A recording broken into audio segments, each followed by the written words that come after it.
Hey everyone, and welcome back to my channel. Today I'm bringing you the promised build guide of my rogue. I finally hit level 100 and I feel comfortable to show you the final form. With a very high amount of dodge chance at more than 60%, I'm able to face tank tier 50 butchers. With an insane burst potential due to a combo of concealment, cold imbuement and flurry, I'm able to nuke most elite packs as well as other players before they can even become a danger. I can freeze foes on demand. Chasing loot goblins is a relic of the past with my build. And it's very straightforward and easy to play because of how Flurry deals its damage. This build is suited for PvE, even though it leans more towards PvP. I want to be perfectly frank with you, this build is not good for pushing very high tier dungeons, but I can fly through tier 50 to tier 60s, which allowed me to level from 90 to 100 in less than 2 days as a solo player. Let me introduce you to the build I've been working on over the past few weeks. This cold Imbue Flurry rogue requires certain items to be viable, and I will talk about everything in this guide. I will provide you with the necessary skill tree, as well as Paragon Boards and aspect combinations. Make use of the timestamps in the description below if you want to skip around the video. I would appreciate a like, just for the fact alone that it took me forever to find a loot goblin for the intro. With that being said, let's get started.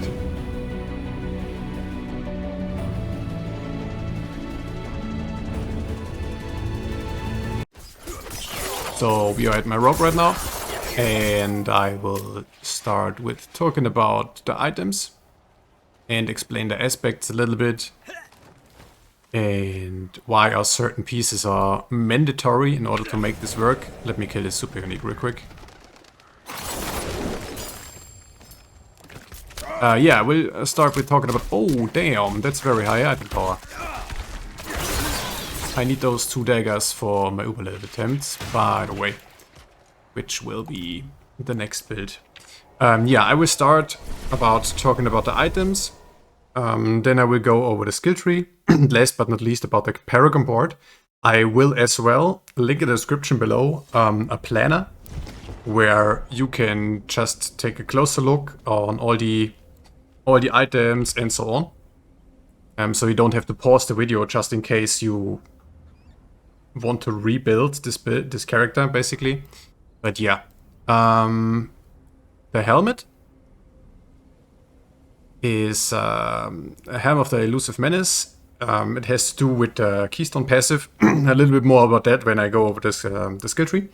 So this is where most of the dodge chance comes from, in combination with my base dodge chance, which is around 6%, and on top of that, there is a consumable which grants 10% flat dodge chance, which puts me around 62-ish%, which is pretty high. Yeah, as you've seen in the intro, I can literally face tank butchers. It's just hilarious. He misses all his hits, makes things way easier. Rows on here, obviously plus skills. Base skill attack speed pairs very well with the attack speed from the Keystone passive and the dagger. More about that in a second.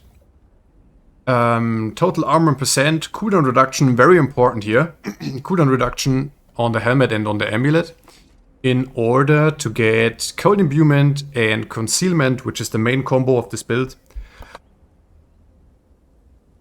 to around 10%. So every 10%, I have a very big burst window. The chest piece is, with the disobedience aspect, probably the best aspect right now in the game for damage reduce. Pairs very well with all the already given armor in percent on those pieces, right? Flat damage could be higher, right? But it does not make or break the build if it's, say, 7% or 15%. Let's be real here.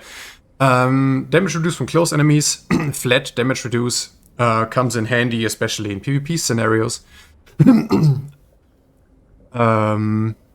The gloves, crit chance, all stats, attack speed, and flurry plus skills. And I got a daze aspect in here, just more. Just one source more of crowd control, basically. The first mandatory item, especially if you want to stand a chance in PvP, And it's also absolutely ridiculous in dungeons. As you've seen in the intro, like the very first clip against the Butcher, I basically healed truth his damage. Like I've built up barrier while in fight. That's what the pants is for. Probably one of the best items right now in the game. Is variable by every class. This is not a rogue specific, so it makes it even better. I only found 2 of those pants in the entire lifetime of this character. I don't know how many hours I have here, but it's a level 100 rogue. So yeah, I think that's very telling. They seem to be rare, at least for me. All stats, potion drop rate, like the stats are whatever. It's more about the imprint, right? Effects that heal you beyond 100% life. Grant a barrier up to X% of my maximum life, and it lasts for 8 seconds. So that's the reason why I've socketed life everywhere. So I'm sitting at like around 12k life now, and with the barrier built up, it's around 5k barrier on top of it. And I get barrier by hitting enemies because of a passive in the skill tree. More about that in a second. And I can heal when I press stealth, because there are very rare occasions where there's absolutely no monster around. And how should I heal up? How should I get barrier if there's no monster around or no player around which I can hit? That where concealment helps a little bit. More about that in a second in the skill tree. The boots. The boots are absolutely mandatory in my humble opinion. You can get away with not using the pants, but the boots really make this build shine. I stack a lot of damage to crowd control enemies, and in order to crowd control them, I simply have to walk by, right? It's like the blue aura. You call it, for the Diablo 2 fans out there, that's basically a holy freeze aura. Wait, I show you again. I mean, I'm pretty sure you've seen the boots by now. More or less everybody's using them. They're pretty good. They're pretty strong. Used in a lot of builds. Yeah, not only that they leave the trail behind, so they are crowd controlled immediately, but also it's a little bit more damage to them. In my case, it's only 7, but it is what it is. Edgemaster, Barisa, just a stat stick. I will never ever attack with this with my build. Vulnerable damage, close damage, core skill damage, crit damage. And the reason I rolled Edgemaster on the weapon is, depending on where you put your aspect, it is more potent, right? In case of this one, the two-hand weapon is the best. I had it, before I had it on here, I had it on the gloves, and it was only 20%, and 40%, like, it rolling it on the weapon instead of the gloves doubled my damage, more or less. The other weapons are Ashiara's dagger. Makes it so I got a ridiculous amount of attack speed. All the other stats on here are pretty neat as well, but it's mainly there for the imprint. Pairs very well with the Condemnation dagger, which makes it so... I mean, that's a bad example right now, but it stacks up, right? So I got my attack speed here, I got my attack speed on the gloves, and I got my attack speed from the Keystone passive. And yeah, it makes it so, like, this dagger procs all the time. It's 3 core points, Flurry. 3 core points, Flurry. It's like, it's a good combination. It's not, those two pieces are not mandatory or necessary to make the build work. But it brings it to the next level, I'd say. So it's a really, really good combo, those two daggers. And they are not that rare to find. I get it now and then as a dungeon reward, but of course that's totally random. Let's talk a little bit about the jewelry. Let's start with the amulet. Oh, yeah, and of course, I've socketed the weapons with crit damage to vulnerable enemies. You could try, and I was running that for a while, the purple ones. I don't know, it's the purple ones or the blue ones. They give crit damage to crowd control enemies. That's possible too. In the end, I think these are a little bit better, but yeah, I don't know, hard to tell. The amulet plus skills to exploit is, in my opinion, the best passive for a rogue I can get on the amulet. I can talk later a little bit about alternatives to this, but in the end, like 3 to exploit is a must-have. It's the best. It's the best overall.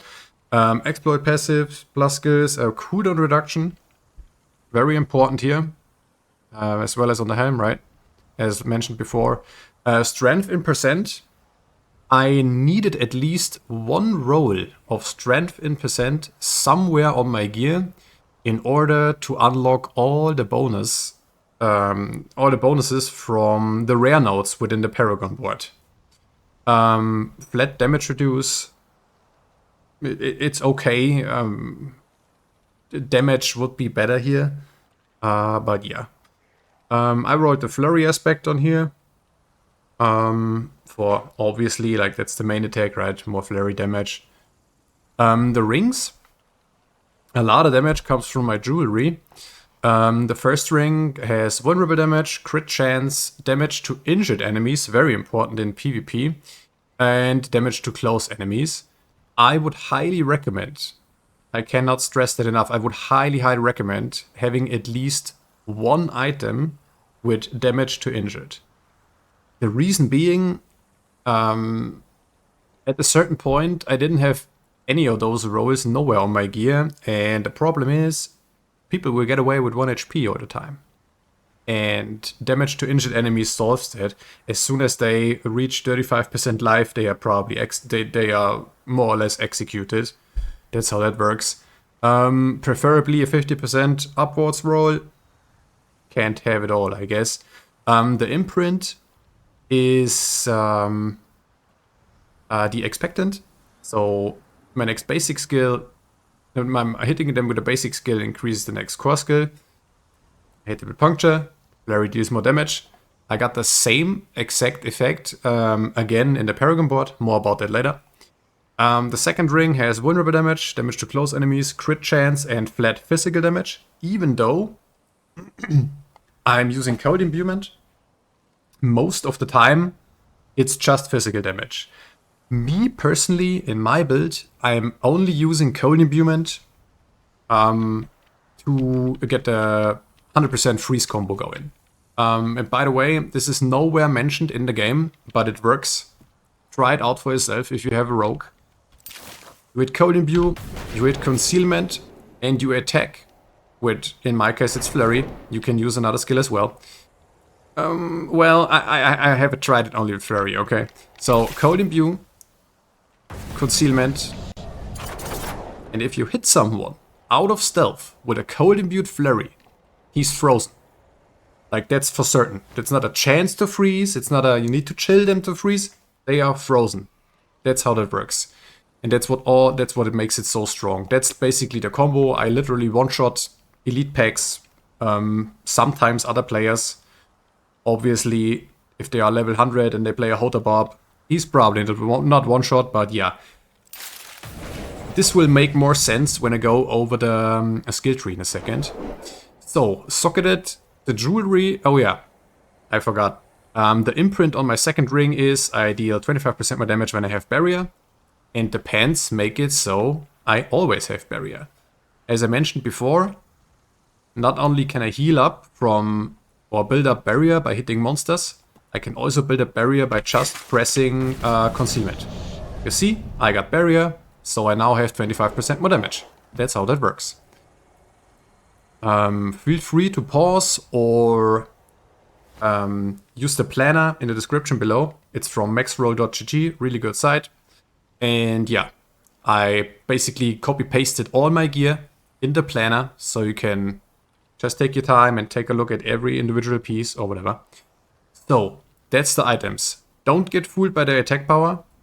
Don't get fooled by the low item power of certain items. It's all about the stats on them, okay?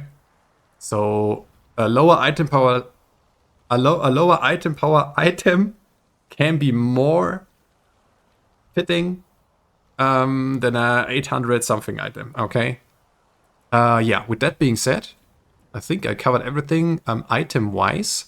let's just quickly talk about my skill tree, right? I'm obviously using combo points because of the Condemnation dagger. And it's overall like the most damage for Flurry. And Flurry lacks damage anyways a little bit. Buff Flurry, by the way, buff this. Skill tree. So, I'm using Puncture. And I'm using the Puncture thingy, which makes them vulnerable. So, move on to the passives. Siphoning Strikes, very important. Heals me when I crit. And it's like, as a rogue, I crit all the time, especially with my gear. And a high crit chance, and so on. Max 30 as well. Free damage reduce. Obviously Flurry. It's 9 out of 5 right now due to plus skills on the gloves.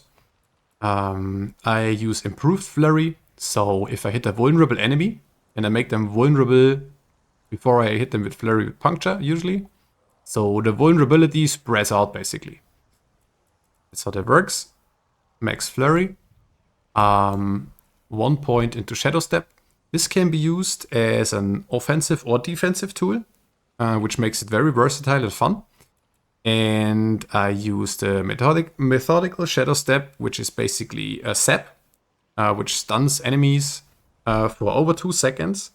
And 2.25 seconds.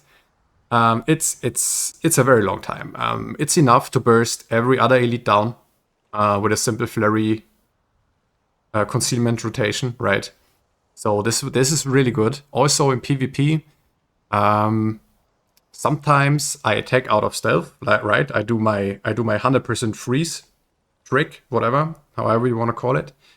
And they need to use their first panic button. They need to use their first unstoppable ability.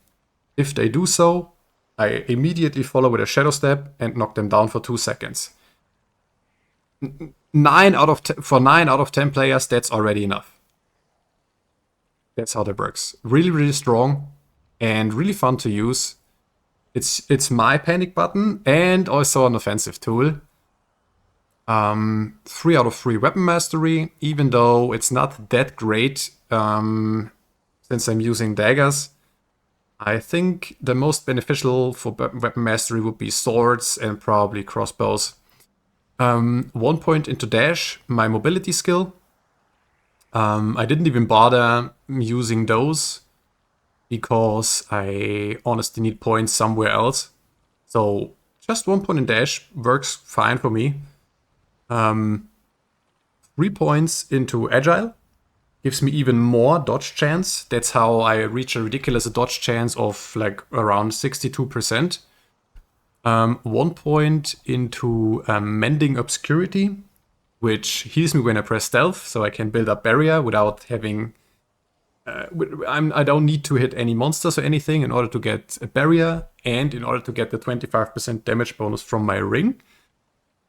5 out of 5 concealment to reduce the cooldown. So I can approximately every 10 seconds, or in this case like 12 seconds, I can do my burst rotation. And that's enough, like around 10 seconds, around 12 seconds, that's enough to skip from elite pack to elite pack, and so on. And very important, that's where the huge burst potential comes in. The first ability that breaks stealth is a guaranteed crit. So this, in combination with all the damage multipliers that take in effect with code imbuement. So it says if they are frozen, I get double the damage, and it's a guaranteed crit. You see what I'm saying? Like you just try it out for yourself. If you have a rogue, like spend like, I don't know, 500k gold, just switch to this real quick and just give it a try, okay?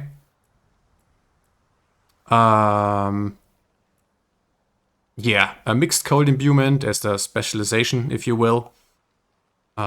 Just more damage. 3 out of 3 frigid finesse. Nothing into chilling weight, because I have more chill effect from the Paragon board. More about that later.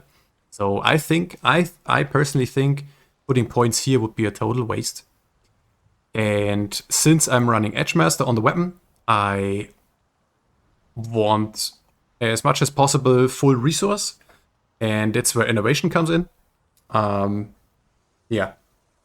Makes it so I almost always have full resource and therefore full damage from Edgemaster.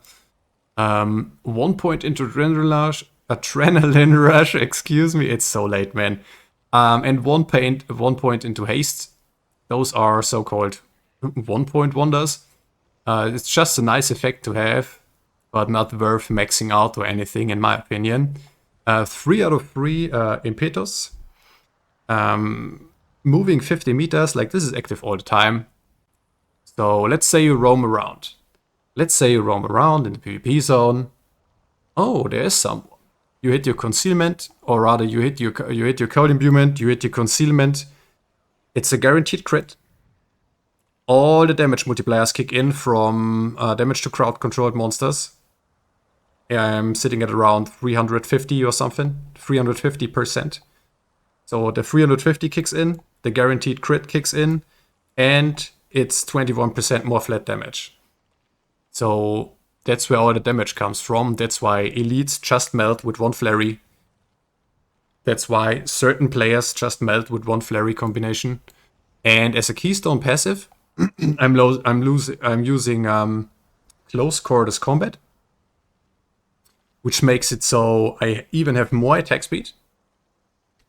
Proc the effect of condemnation more often. And overall, just to dish out more damage, right? It's all about DPS. Let me kill my super unique real quick again. He just respawned.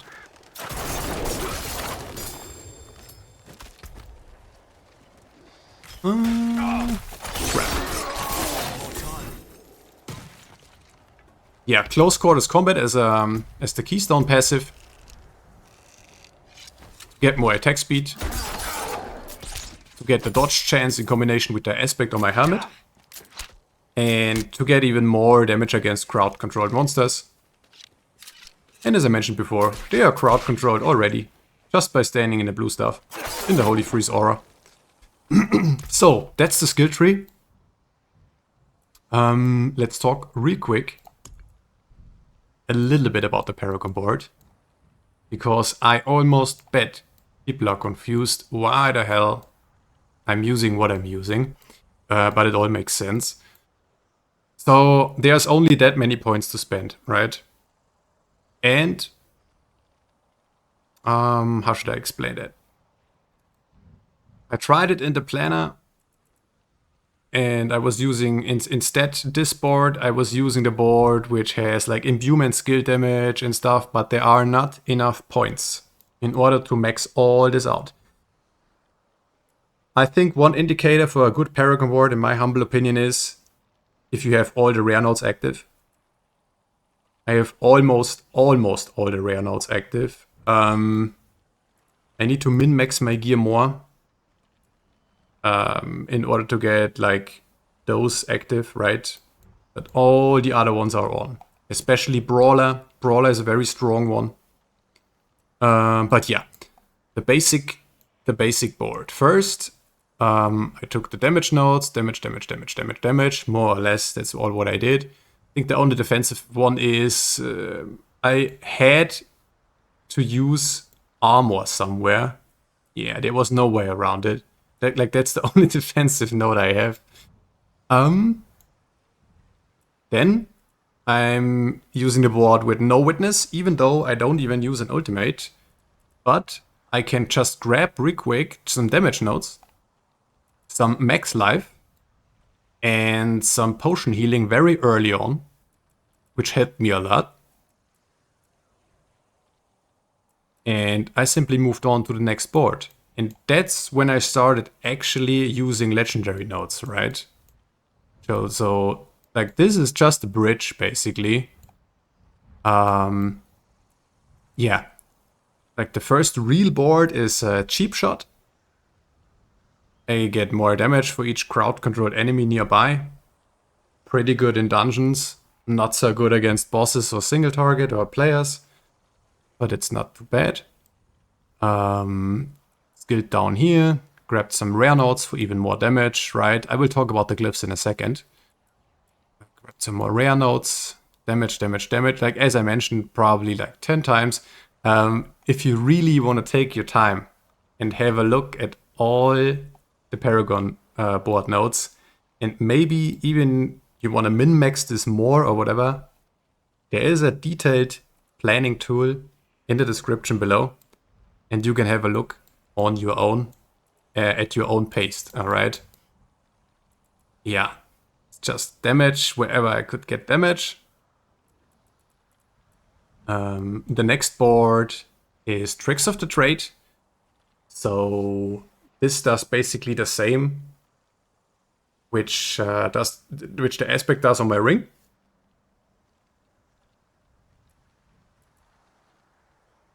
Got some damage to elites here, which comes in handy, like in dungeons and stuff, obviously.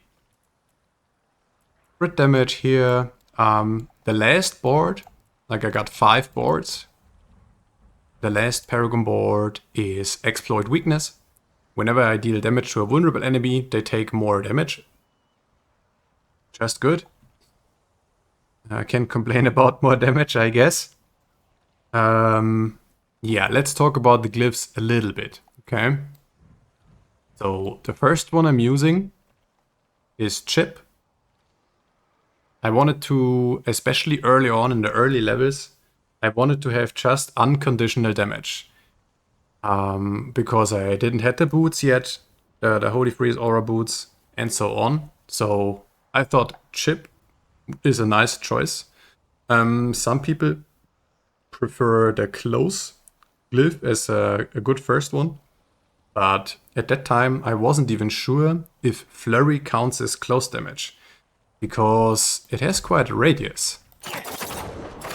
So is this over here close damage? You see what I'm saying? But it is, like close damage counts. Now I know. Yeah, that's the first glyph.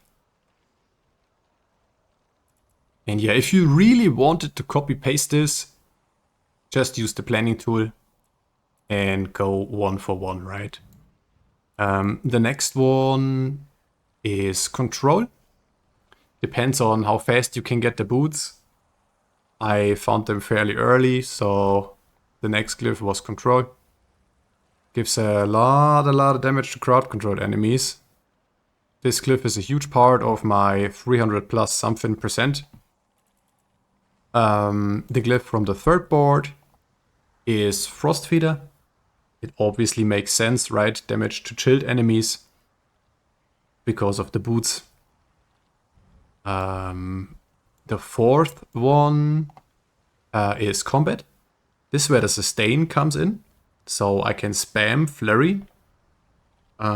Before I was in this board and before I leveled up the glyph, I had just a sustain aspect on one of my rings. But yeah, as soon as this is unlocked, I was able to roll 2 damage once on the rings. 2 damage aspects. So the glyph from the last board is Closer. And a lot of people use Momentum instead of Close Quarters Combat. But this gives 10% DR, and in combination with the ridiculous high amount of dodge chance, it makes up for it. It absolutely makes up for it. I rather have more damage to clear tier 56 faster than have a little bit more damage to damage reduce, but like the dungeon takes 5 minutes. Yeah, 5 minutes is like too much, but the dungeon takes longer, right? So that's how I've played it. This is not a build you can level with, absolutely not, because you don't have access to the boots right away. And you don't have access to the Temerity pants right away. But yeah. That's the Paragon board. Requires certain nodes to work to really deal damage, because Flurry is a little bit on the weaker side, let's be real here. There is a good reason why everyone and his grandma is using twisting blades. Okay, let's be real here. So Flurry is a little bit weaker. It needs a lot of gear, needs a lot of level, and a lot of Paragon boards in order to work. But yeah, like I don't know. I don't use a stopwatch when I play, but it takes just a few minutes to clear a dungeon, man. Like up to tier 60. Like it's just a breeze. You just zoom through the dungeons, man. Get your levels. As I mentioned in the intro, I made like 10 levels within 2 days, which is kind of good, I guess, for a solo player. Would be even faster if you play in a 4-man group all the time, obviously. Oh, one more thing I wanted to mention real quick. If you actually play against monsters your level, like for example in Helltide, they stand no chance. Like it's just a blast to play with this ability and to play with this build.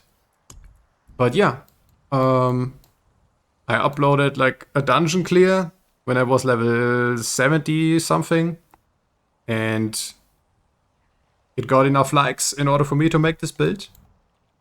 Yeah, I hope you enjoyed it.